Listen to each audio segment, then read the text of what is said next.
Hi friends, this video shows how to turn on or off Find My Remote. Go to settings, set all settings from top right corner. Go down, set remotes and accessories. Go down, set this option Find My Remote under remotes and accessories. And here you can see the option Find My Remote. So right now this option has been disabled. Let me turn on. See, this way we can turn on Find My Remote.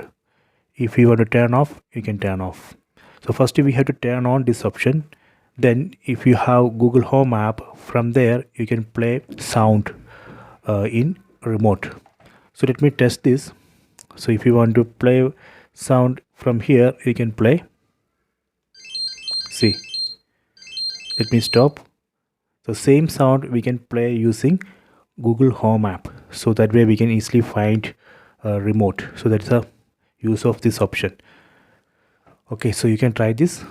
I hope you have enjoyed this video. Please subscribe this channel. Please like and share the video.